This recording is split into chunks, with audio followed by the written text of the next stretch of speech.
എല്ലാവർക്കും നമസ്കാരം. പുതിയൊരു വീഡിയോയിലേക്ക് സ്വാഗതം. നമ്മുടെ PC ജോർജിനെ ചാനൽ ചർച്ചയിൽ നടത്തിയൊരു പരാമർശത്തിൻ്റെ പേരിൽ പിണറായിയുടെ പോലീസ് കേസെടുത്തിരിക്കുകയാണ്. അപ്പോൾ PC ജോർജിനെ തേടി പോലീസ് 1-2 തവണ ഈരാറ്റുപേട്ടയുടെ PC ജോർജിനെ വീട്ടിൽ ചെന്നെങ്കിലും അദ്ദേഹം അവിടെ ഉണ്ടായില്ല. അപ്പോൾ ഇതിൻ്റെ ആസ്പദമായ സംഭവം ഞാൻ പറഞ്ഞുതരാം. ഏകദേശം ഒരു മാസം മുന്നേ ജനൻ TV-യിൽ നടന്നൊരു ചർച്ചയിലാണ് PC ജോർജ് ഒരു പരാമർശം നടത്തുന്നത്. അതായത് മുസ്ലിം ലീഗ് വർഗീയ പാർട്ടിയാണ്, എല്ലാ മുസ്ലിങ്ങളും വർഗീയവാദികളാണ്, അതായത് ഇവർക്ക് കൂറ് ഇന്ത്യയോടല്ല പാകിസ്ഥാനോട് എന്ന പരാമർശമാണ് പറയുന്നത്. അപ്പോൾ PC ജോർജ് ജില്ലാ കോടതിയിലും ഹൈക്കോടതിയിലും ജാമ്യത്തിനായിട്ട് ചെന്നു കേട്ടോ. അപ്പോൾ 2 സ്ഥലത്തും ജാമ്യം നിഷേധിക്കുകയായിരുന്നു ചെയ്യുന്നത്. അപ്പോൾ മുസ്ലിം ലീഗുകാരാണ് ഇതിന് കേസ് കൊടുത്തത്.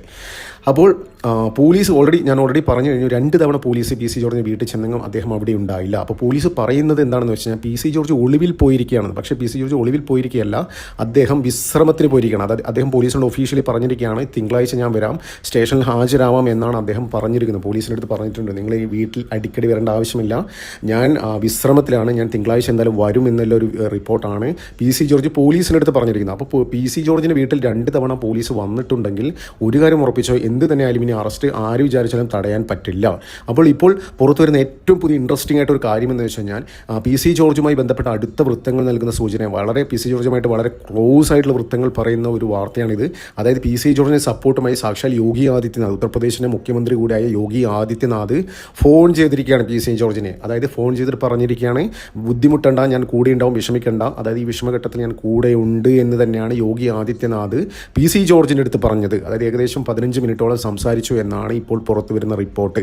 അപ്പോൾ അങ്ങനെയാണെങ്കിൽ ഇതിന് PC ജോർജിനെ അറസ്റ്റ് ചെയ്ത് കഴിഞ്ഞ് കഴിഞ്ഞാൽ യോഗി ആദിത്യനാഥിൻ്റെ സൈഡിൽ ഒരു പ്രസ്താവന PC ജോർജിനെ അറസ്റ്റ് ചെയ്ത് കഴിഞ്ഞാൽ യോഗി ആദിത്യനാഥിൻ്റെ സൈഡിൽ നിന്ന് ഒരു പരസ്യ പ്രസ്താവന ഉണ്ടാവാനുള്ള സാധ്യതയുണ്ട്. അതായത് ഈ വിഷയമുണ്ടല്ലോ, ശരിക്കും യോഗി അറിഞ്ഞു, എങ്ങനെയാണെന്നറിയില്ല, ഏത് വഴിക്കാണ് ഈ വിഷയം യോഗി ആദിത്യനാഥ് അറിഞ്ഞത് എന്നറിയില്ല. അതായത് ചിലപ്പോൾ എന്തെങ്കിലും സോഴ്സ് ഉണ്ടാവുമായിരിക്കും. ഇദ്ദേഹം ഒരു BJP നേതാവാണല്ലോ, അതൊരു ക്രിസ്ത്യൻ മുഖമാണല്ലോ, BJPയുടെ ഒരു ക്രിസ്ത്യൻ ഫേസ് ആണല്ലോ PC ജോർജ്. അപ്പോൾ അത്തരത്തിലുള്ള എന്താ പറയേണ്ടത്, ആ ഒരു വഴി വെച്ചായിരിക്കും ചിലപ്പോൾ യോഗി ആദിത്യനാഥ് ഈ വിവരങ്ങൾ അറിയുന്നത്. ഇതിന് മുൻപേ തന്നെ ഈ കുംഭമേളയുമായി ബന്ധപ്പെട്ട് യോഗി ആദിത്യനാഥ് PC ജോർജിനെ നേരിട്ട് ഫോണിൽ വിളിച്ചിരുന്നു. അന്നുണ്ടല്ലോ ഏകദേശം 1-2 ആഴ്ച മുന്നേ ഏകദേശം 40 മിനിറ്റോളം ഇവർ സംസാരിച്ചു എന്നൊരു വാർത്ത പുറത്തു വരുന്നത്. അതും PC ജോർജുമായി അടുത്ത് ബന്ധപ്പെട്ട ആൾക്കാർ തന്നെയാണ് പറഞ്ഞത്. അതായത് ആൾക്കാർ പറഞ്ഞത് എന്താണെന്ന് വെച്ച് കഴിഞ്ഞാൽ അത് 2 വാർത്തകളാണ് അതുമായി ബന്ധപ്പെട്ട് പുറത്തു വന്നത്. ഒന്നാമത്തെ വാർത്ത എന്ന് വെച്ച് കഴിഞ്ഞാൽ യോഗി ആദിത്യനാഥ് കുംഭമേളയിലേക്ക് ക്ഷണിക്കാൻ വേണ്ടി, അതായത് മറ്റു മതസ്ഥരായ നേതാക്കന്മാരെ, അതായത് എല്ലാ പാർട്ടികളിലെ ആൾക്കാരെയും ക്ഷണിക്കും കേട്ടോ. അതായത് സനാതനധർമ്മത്തെ സനാതനധർമ്മത്തെയും ഹിന്ദുമതത്തെയൊക്കെ റെസ്പെക്ട് ചെയ്യുന്ന ആൾക്കാരെ കുംഭമേളയിലേക്ക് ക്ഷണിക്കുന്ന ഒരു പരിപാടി ഉണ്ടായിരുന്നു യോഗി ആദിത്യനാഥിന്. അപ്പോൾ അതുമായി ബന്ധപ്പെട്ടാണ് യോഗി PC ജോർജുമായി സംസാരിച്ചെന്നുള്ള ഒരു വാർത്ത പുറത്തു വന്നിരുന്നു. അപ്പോൾ അതിൻ്റെ സത്യാവസ്ഥ എന്ന് അറിഞ്ഞില്ല. പിന്നെ വേറൊരു വെർട്ടിക്കൽ എന്താണെന്ന് വെച്ച് കഴിഞ്ഞാൽ ഈ ഈരാറ്റുപേട്ടയിലെ എന്താ പറയുക കുംഭമേളയും അപകടമായി ബന്ധപ്പെട്ട് കുറേ ഈരാറ്റുപേട്ടയിലെ കുറേ സുഡാപ്പികളെ സംശയത്തിന് നേരിൽ കാണുന്നുണ്ട്. അപ്പോൾ അതുമായി ബന്ധപ്പെട്ട വിവരങ്ങൾ അന്വേഷിച്ചറിയാൻ വേണ്ടിയായിരിക്കാം യോഗി ആദിത്യനാഥ് PC ജോർജുമായി സംസാരിച്ചെന്നുള്ളൊരു വാർത്തയും വന്നിരുന്നു. അപ്പോൾ ഇതിലൊന്നും ഒരു ക്ലാരിറ്റി വന്നില്ല, ഒരു ക്ലാരിഫിക്കേഷൻ വന്നില്ല. അത് പറയേണ്ടത് PC ജോർജിൻ്റെ സൈഡിൽ നിന്ന് തന്നെയാണ്. PC ജോർജ് അത്തരം കാര്യങ്ങൾ ഇങ്ങനെ പറഞ്ഞില്ല, അതായത് മീഡിയയുടെ മുന്നിൽ ഓപ്പണായിട്ട് പറഞ്ഞില്ല, യോഗിയായിട്ട് എന്തൊക്കെയാണ് കാര്യങ്ങൾ സംസാരിച്ചെന്നുള്ള കാര്യം പറഞ്ഞില്ല. ഈ അറസ്റ്റുമായി ബന്ധപ്പെട്ട കാര്യം വരുമ്പോഴും യോഗി ആദിത്യനാഥ് PC ജോർജിനെ നേരിട്ട് ഫോൺ വിളിച്ച് ആശ്വസിപ്പിച്ചു എന്നാണ് ഇപ്പോൾ പുറത്തു വരുന്ന റിപ്പോർട്ട്. അത് വലിയൊരു ആശ്വാസമായിരിക്കും. ഇൻ കേസ് PC ജോർജിനെ കേരള പോലീസ്, പിണറായി വിജയൻ്റെ പോലീസ് അറസ്റ്റ് ചെയ്യുകയാണെങ്കിൽ നല്ലൊരു പിന്തുണ യോഗി ആദിത്യനാഥിൻ്റെ സൈഡിൽ നിന്ന് ഉണ്ടാകും. ഒരു കാര്യം ഉറപ്പിച്ചു, ഇൻ കേസ് PC ജോർജിനെ അറസ്റ്റ് ചെയ്യുകയാണെങ്കിൽ യോഗി ഒരു പ്രസ്താവന ഇറക്കാനുള്ളൊരു സാധ്യത തള്ളിക്കളയാൻ പറ്റില്ല കേട്ടോ. ഇൻ കേസ് ഈ ഫോണിലേക്ക് വിളിച്ച് സംസാരിച്ച സ്ഥിതിക്ക് PC ജോർജിനെ അറസ്റ്റ് ചെയ്യുകയാണെങ്കിൽ യോഗി ആദിത്യനാഥിൻ്റെ സൈഡിൽ നിന്ന് ഒരു പരസ്യ പിന്തുണ ലഭിക്കാനുള്ള സാധ്യതയുണ്ട്. അപ്പോൾ യോഗി തന്നെ വിചാരിച്ചാണ് ഈ PC ജോർജ് പറഞ്ഞതിൽ എന്താണെന്ന് തെറ്റെന്ന്, അതായത് മുസ്ലിം ലീഗ് ഒരു വർഗീയ പാർട്ടിയാണെന്ന് പറഞ്ഞതിൽ എന്താ തെറ്റെന്ന് യോഗി വിചാരിച്ചാണ്. അതായത് എന്തിൻ്റെ അടിസ്ഥാനത്തിലാണ് കേരള പോലീസ് PC ജോർജിൻ്റെ കേസ് എടുക്കുന്നത് യോഗി വിചാരിച്ച് യോഗിയെ തെറ്റ് പറയാൻ പറ്റില്ല. അതായത് ഇവിടെ മതത്തിൻ്റെ പേരിൽ ഇന്ത്യയിൽ ഒരു പാർട്ടി മാത്രമേ ഉള്ളൂ, അറിയോ, അത് ഈ മുസ്ലിം ലീഗാണ്. അതായത് മുസ്ലിങ്ങൾക്ക് വേണ്ടിയാണ്, അതായത് മതപരമായ എന്താ പറയുക മതാധിഷ്ഠിതമായ ഒരു പാർട്ടി തന്നെയാണ് മുസ്ലിം ലീഗ്. നമ്മുടെ KM ഷാജി പറഞ്ഞ ഓർമ്മയില്ലേ, മതമാണ് പ്രശ്നം എന്ന് പറഞ്ഞ ഓർമ്മയില്ലേ. അപ്പോൾ അവർക്ക് അങ്ങനെയൊക്കെ പറയാം, അവർക്ക് അങ്ങനെ പറഞ്ഞു കഴിഞ്ഞാൽ ആർക്കും ഒരു പ്രശ്നമില്ല, കേസില്ല, ഒരു പ്രശ്നമില്ല. പക്ഷേ PC ജോർജ് ഈ കാര്യം മുസ്ലിം ലീഗ് വർഗീയ പാർട്ടി എന്ന് ചാനൽ ചർച്ച ചെയ്ത് വിളിച്ച് പറഞ്ഞതുകൊണ്ട് ഇദ്ദേഹത്തെ വർഗീയവാദികളെ ചിത്രീകരിക്കുകയാണ്. ഞാനൊരു കാര്യം പറ്റി, കഴിഞ്ഞ ദിവസം തൃത്താലയിൽ പള്ളി റൂസുമായി ബന്ധപ്പെട്ട ഒരു കാര്യത്തിൽ ഹമാസ് നേതാക്കന്മാരെ, ഹമാസിൻ്റെ തീവ്രവാദികളെ ആനപ്പുറത്ത് തിടമ്പെഴുന്നേറ്റ് നടത്തിച്ചു ഈ തീവ്രവാദികളെ. എന്നിട്ടും അതിനെതിരെ ഒരു അക്ഷരം സംസാരിക്കാൻ ഇവിടുത്തെ ഒരാളുമില്ല. അതിനെ എന്താ പറയുക, അതിനെ എതിർത്ത് അതിനെ ഒരു കേസ് പോലും ഇവിടുത്തെ BJP നേതാക്കന്മാർ പോലും പറ്റിയില്ല. അതിനെതിരെ ഒരു കേസ് കൊടുക്കാൻ, എന്തെങ്കിലും ഫയൽ ചെയ്യാൻ ഒന്നും പറ്റിയില്ല. അപ്പോൾ അതൊന്നും ആർക്കും ചർച്ച ചെയ്യേണ്ട. അതായത് ഈ കാലഘട്ടത്തിലെ ലോകം വെറുക്കുന്ന, അതായത് അതിക്രൂരമായ തീവ്രവാദികളായി ഹമാസുകൾ. അപ്പോൾ ഹമാസിന് ഈ മുസ്ലിം ലീഗിൻ്റെ ഭാഷയിൽ ഹമാസ് എന്ന് പറഞ്ഞു കഴിഞ്ഞാൽ സ്വാതന്ത്ര്യ സമര പോരാളികളാണ്.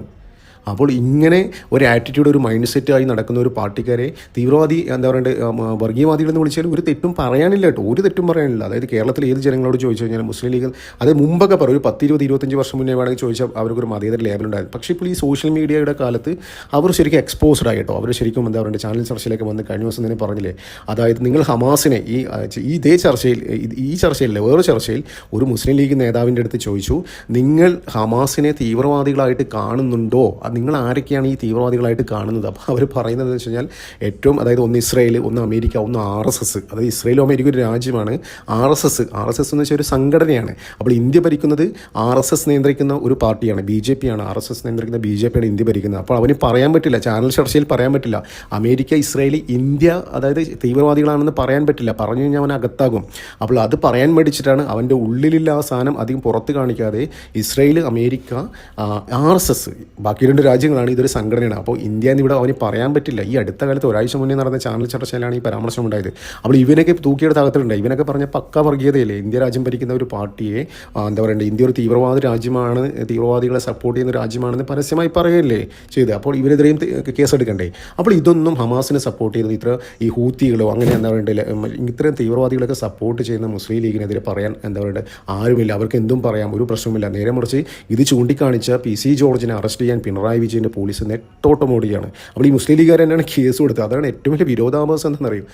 ഇത്തരം വർത്തമാനം പറഞ്ഞ ചാനൽ ചർച്ചയിൽ നിന്ന് വർത്തമാനം പറയുന്ന ഇവന്മാർ ഈ PC ജോർജിനെതിരെ കേസ് കൊടുത്തു. ഇതേ പാർട്ടിയുടെ തലപ്പത്തിരിക്കുന്ന ആളാണ് തുർക്കിയിൽ ഹാഗിയ സോഫിയ വിഷയത്തിൽ ചന്ദ്രിക ലേഖനം എഴുതിയത്. അതായത് ക്രിസ്ത്യൻ പള്ളി പിടിച്ചെടുത്ത് മുസ്ലിം പള്ളി ആക്കിയത് വലിയ മഹത്തരമായൊരു കാര്യമായിട്ട് ഇവിടുത്തെ എന്താ പറയുക ഈ ചന്ദ്രിക ലേഖനം എഴുതിയാണ്. അതിനെതിരെ എന്താ പറയുക പോലീസിന് കേസെടുക്കാനോ ആർക്ക് കേസ് കൊടുക്കാനോ ഒരു പ്രശ്നവുമില്ല. ആരും എന്താ പറയുക ഇവർക്ക് എന്തും ആവാം. പക്ഷേ PC ജോർജ് ഇങ്ങനെ ഒരു പരാമർശം നടത്തിയപ്പോൾ അത് വലിയ സംഭവമായിട്ട് കാണുകയാണ്. ചില പരാമർശങ്ങൾ PC ജോർജിൻ്റെ സൈഡിൽ ഉണ്ടാവാൻ പാടില്ലാത്തതാണ്. പക്ഷേ മുസ്ലിം ലീഗ് ഒരു വർഗീയ പാർട്ടിയാണെന്ന് എന്താ പറയുക, അതിൽ പറഞ്ഞ ഒരു തെറ്റുമുണ്ടെന്ന് തോന്നില്ല. ഹമാസിനെ പരസ്യമായി പിന്തുണക്കുന്ന ആൾക്കാർ പിന്നെ എന്താണ് വിളിക്കേണ്ടത്? ഹമാസിനെയൊക്കെ എന്താ പറയേണ്ടത്, ഒരു തീവ്രവാദി സംഘടനയായിട്ട് കാണാത്ത ആൾക്കാരെ പിന്നെ എന്താണ് വിളിക്കേണ്ടത്? PC ജോർജ് പറഞ്ഞ ശരിയല്ലേ? അത് തന്നെയായിരിക്കും ചിലപ്പോൾ യോഗി ആദിത്യനാഥ് വിചാരിച്ചിട്ടുണ്ടാവും. ഈ പിണറായി വിജയൻ്റെ ലോജിക്കില്ലേ, പിണറായി വിജയൻ്റെ പോലീസിന് ലോജിക്കില്ലേ? അതായത് PC പറഞ്ഞാൽ എന്താ തെറ്റ്? യോഗിയെ കുറ്റം പറയാൻ പറ്റില്ല. യോഗി ചിന്തിച്ചാലും ഒരു തെറ്റു പറയാനും പറ്റില്ല. അതായത് സ്വാഭാവികമായിട്ട് സാധാരണക്കാരും തോന്നും, അതായത് ഇത്തരം തീവ്രവാദി സംഘടനകൾ സപ്പോർട്ട് ചെയ്യുന്ന ആൾക്കാരെ പിന്നെ എന്താ പറയണ്ടേ? യോഗി എത്ര ചിന്തിച്ചാണോ? അതൊക്കെ കൊണ്ടാവാം. അതായത് PC ജോർജിനെ ഫോണിൽ വിളിച്ച് എന്താ പറയുക ഒന്ന് സമാധാനിപ്പിച്ച് 15 മിനിറ്റോളം സംസാരിച്ചു എന്നാണ് പറയുന്നത്. എന്തിനാണ് PC ജോർജ് തിങ്കളാഴ്ച പോലീസ് സ്റ്റേഷൻ ഹാജരാകുമെന്ന് പറഞ്ഞിട്ടുണ്ട്. ഒരു കാര്യം ഉറപ്പിക്കാം, PC ജോർജ് എന്തായാലും ഇപ്പം ജാമ്യം കിട്ടാൻ സാധ്യതയില്ല. ഹൈക്കോടതി തള്ളി എന്താ പറയുക പോലീസ് അറസ്റ്റ് ചെയ്യുന്ന കാര്യത്തിൽ ഒരു സംശയമില്ല. അതായത് ഇനി പോലീസ് അറസ്റ്റ് ചെയ്യാതെ ഒരു നിവൃത്തിയില്ല. പിണറായി മാക്സിമം അത് പിണറായി വിജയൻ്റെ എന്താ പറയുക ഒരു മൈലേജിന് വേണ്ടി യൂസ് ചെയ്യാനുള്ള സാധ്യതയുണ്ട്. അതായത് സുഡാപ്പികളെ തൃപ്തിപ്പെടുത്താൻ വേണ്ടി, അവരൊന്നുകൊണ്ട് സുഖിപ്പിക്കാൻ വേണ്ടി ഈ വാർത്ത കുറച്ച് ദിവസം ഇങ്ങനെ കത്തിച്ചു എന്നിട്ട് അറസ്റ്റ് ചെയ്യും. ഇപ്പോൾ അറസ്റ്റ് ചെയ്യുന്ന ഒരു മീഡിയ ഇങ്ങനെ ഒരു ഹൈപ്പ് ക്രിയേറ്റ് ചെയ്യും. കുറേ എന്താ പറയുക കുറേ അതുമായി ബന്ധപ്പെട്ട വാർത്തകൾ ക്രിയേറ്റ് ചെയ്യും. സുഡാപ്പികളങ്ങനെ സുഖിപ്പിച്ച് നിർത്തും. മദ്രസ പൊട്ടന്മാരായ സുഡാപ്പികളങ്ങ് സുഖിപ്പിച്ച് നിർത്തും. എന്നിട്ട് കുറച്ച് ദിവസം കഴിയുമ്പോൾ അറസ്റ്റ് ചെയ്യാനായിരിക്കും സാധ്യത. മിക്കവാറും PC ജോർജ് എന്താ പറയുക തിങ്കളാഴ്ച പോയിട്ട് പോലീസിൽ ഹാജരാവാനാണ് സാധ്യത. പോലീസ് ചിലപ്പോൾ തിങ്കളാഴ്ച അറസ്റ്റ് ചെയ്യും. എന്തിനാലും അറസ്റ്റ് കഴിഞ്ഞാൽ ഇതിനൊരു ദേശീയ തലത്തിൽ തന്നെ ഒരു ശ്രദ്ധ ആകർഷിക്കാനുള്ള ഒരു സാധ്യതയുണ്ട്. അവിടെയും പണി വരുന്നത് ഇവന്മാർക്ക് തന്നെയാണ്. എക്സ്പോസ്ഡ് ആയി പോകുന്ന ആരാണ്? എന്തിൻ്റെ അടിസ്ഥാനത്തിലാണ് PC ജോർജിനെ അറസ്റ്റ് ചെയ്യുന്നത്? ജനം ചർച്ച ചെയ്യും, എന്താ പറയുക ജനങ്ങൾ ചർച്ച ചെയ്യും. അപ്പോൾ കൂടുതൽ അവിടെ എക്സ്പോസ്ഡ് ആവാൻ പോകുന്ന ഈ ഇവിടുത്തെ സുഡാപ്പികൾ തന്നെയാണ്. അവരുടെ ഒരു വർഗീയ മുഖം ഒന്നുകൂടി വെളിച്ചത്താവും. അതായത് അത്രേ ഈ സംഭവത്തിൽ നടക്കാൻ പോകുന്നു. PC ജോർജിന് പ്രത്യേകിച്ച് ഡാമേജ് ഒന്നും ഉണ്ടാവില്ല. PC ജോർജിന് എന്താ പറയുക ബെനിഫിറ്റ് മാത്രമേ ഉണ്ടാവുള്ളൂ. ഡാമേജ് ഉണ്ടാകാൻ പോകുന്ന ഇവിടുത്തെ മുസ്ലിം ലീഗിനും ഇവിടുത്തെ സുഡാപ്പി സംഘടനകൾക്കുമാണ്. എന്തിനാലും നമുക്ക് കാത്തിരിക്കാം. PC ജോർജിനെ അറസ്റ്റ് ചെയ്യോ അല്ലെങ്കിൽ അടുത്ത ദിവസം തന്നെ ജാമ്യം കിട്ടുമോ നമുക്ക് കാത്തിരിക്കാം. എന്തായാലും നന്ദി, നമസ്കാരം. മറ്റൊരു വീഡിയോ കാണാം.